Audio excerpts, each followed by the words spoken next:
Hello champions. आज हम आपके कक्षा 12 के राजनीति विज्ञान के बेहद ही शानदार टॉपिक की 5 मिनट के अंदर विस्तृत विवेचना करने वाले हैं। तो चलिए शुरुआत करते हैं। ठीक है।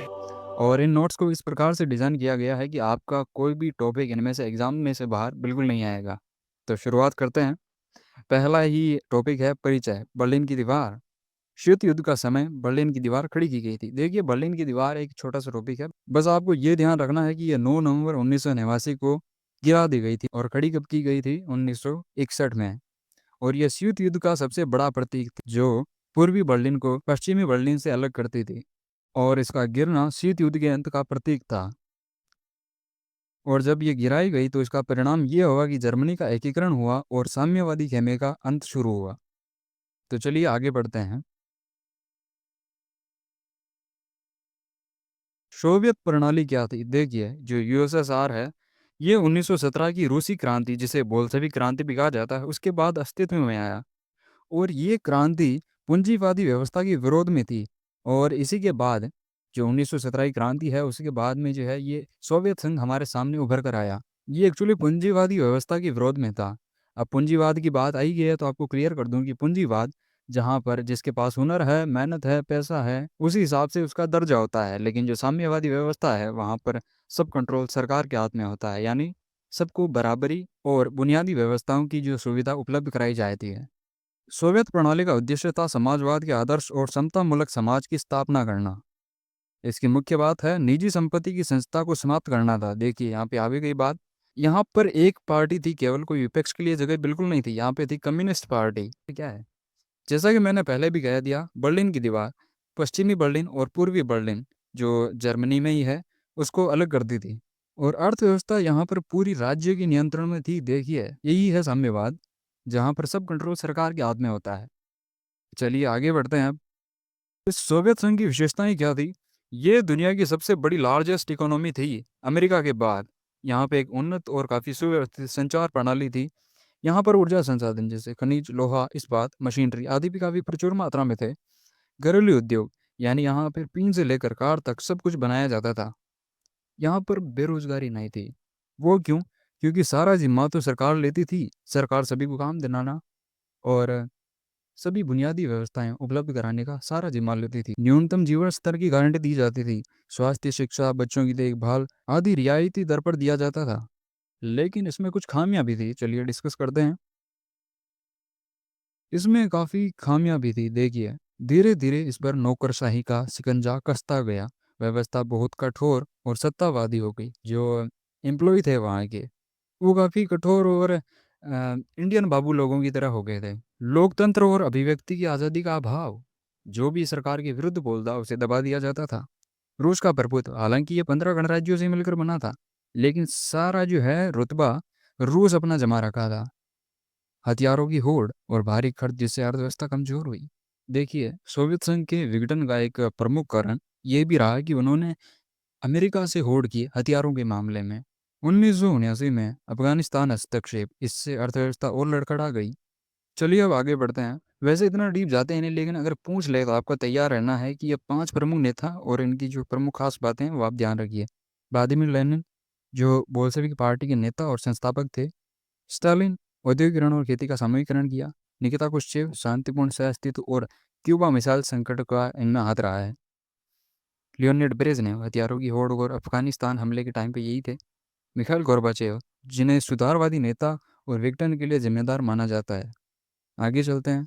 जब 1980 के दशक के मध्य, यानी लगभग 1985 के मध्य, मिखाइल गोर्बाचेव महासचिव बने तो उन्होंने दो मुख्य सुधार चलाए, पेरेस्ट्रोइका और ग्लासनोस्त।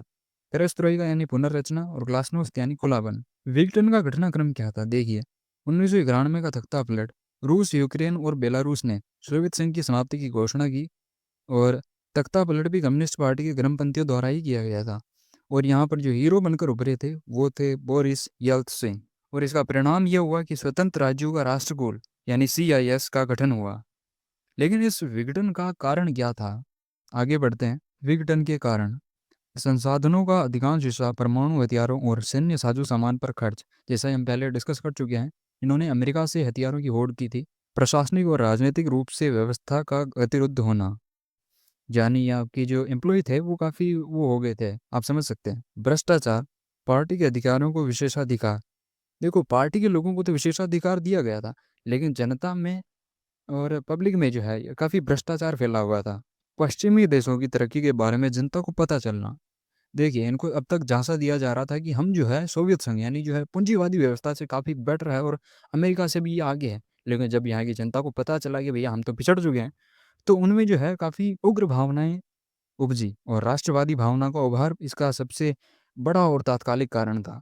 जब ये बिखर गया, तब क्या परिणाम हमें देखने को मिले? चलिए डिस्कस करते हैं। विघटन की परिणतियाँ। शीत युद्ध का संघर्ष समाप्त हुआ।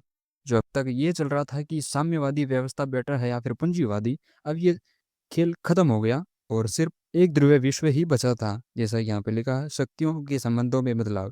केवल एक ध्रुवीय विश्व, अमेरिका का दबदबा। हथियारों की होड़ खत्म हुई, नए देशों का उदय हुआ, जैसे बाल्टिक देश। और सीआईएस का तो हम पहले ही डिस्कस कर चुके हैं। पूंजीवादी व्यवस्था का वर्चस्व फैला। और जब पूंजीवादी व्यवस्था आई, तो सबको लगने लगा कि यार पूंजीवादी व्यवस्था काफ़ी बेटर है साम्यवाद और समाजवाद जिसे हम कहते हैं। और इसी के परिणाम स्वरूप शॉक थेरेपी से गुजरना पड़ा रूस को और जो सोवियत संघ के जितने भी जो गणराज्य थे। शॉक थेरेपी क्या थी? आघात पहुंचाकर उपचार करना, इसका जो शाब्दिक अर्थ है। ये साम्यवाद से पूंजीवाद की ओर संक्रमण का एक कष्टप्रद मॉडल था जिसे वर्ल्ड बैंक द्वारा निर्देशित किया गया था, लेकिन इसको इलाज समझा जा रहा था, लेकिन ये उल्टा पड़ गया। वो कैसे? जब शॉक थेरेपी अपनाई गई, तो इसके कई सारे परिणाम निकले। देखिए वो कैसे। अर्थव्यवस्था पूरी तरह तहस नहस हो गई और यहाँ की जो 90% उद्योग है, उनको इतिहास की सबसे बड़ी ग्लास सेल कहा जाता है, क्योंकि यहाँ पर औने पौने दामों में जो है निजी हाथों में उद्योग सरकार को उनको सौंपने पड़े। रूसी मुद्रा रूबल में भारी गिरावट आई, मुद्रास्फीति की प्रॉब्लम। माफिया वर्ग का उदय, जरायम पेशा। खाद्यान्न सुरक्षा खत्म हुई और अमीर गरीब के बीच की खाई बढ़ी। अब यहाँ पर एक इम्पोर्टेंट चीज़ आती है। उस समय के सोवियत संघ या जो आज का जो रूस है और हमारे भारत के बीच में संबंध कैसे थे? भारत और सोवियत संघ या फिर रूस। भारत और सोवियत संघ के संबंध हमेशा से गहरे रहे हैं, एकदम पुतिन चच्चा। आर्थिक, भिलाई, बोकारो, विशाखापट्टनम स्टील प्लांट में इन्होंने मदद की। राजनीतिक, कश्मीर मुद्दे पर यूएन में हमारा योगदान देता है, जबकि चाइना तो आप समझ ही रहे हैं ये कैंसिल कैसे हो गया है। सैन्य, भारत को आधुनिक हथियार और सैन्य तकनीकी सहायताएं प्रदान करता है। संस्कृति, रूसी लोग भारतीय फिल्मों और राज कपूर के काफ़ी दीवाने थे। जो रशियन लोग जो है मतलब रूसी प्राणी, वो हमारे हिंदी फिल्मों को काफ़ी पसंद किया करते थे। करते हैं उसका तो पता नहीं।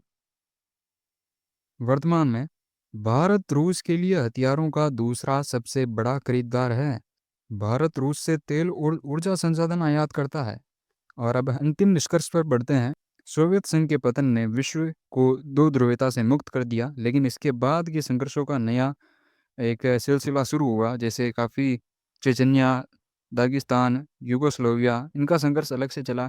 काफ़ी जगह तो दशकों तक जो है गृह युद्ध की चपेट में रहे देश। इसी सीरीज में मैं सभी चैप्टर्स की राजनीति हो या भूगोल और या फिर हिंदी में उनको 5-5, 7-7 या फिर 10-10 मिनट में या फिर 20-20 में भी कर लेंगे आप कहेंगे तो, या फिर 1 घंटा भी कर लेंगे।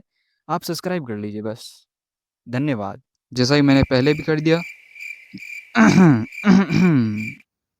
इसको हटाओ यार। जैसा कि मैंने पहले भी कहा था। अरे यार, पाछो शुरू करना बेड़ी रे।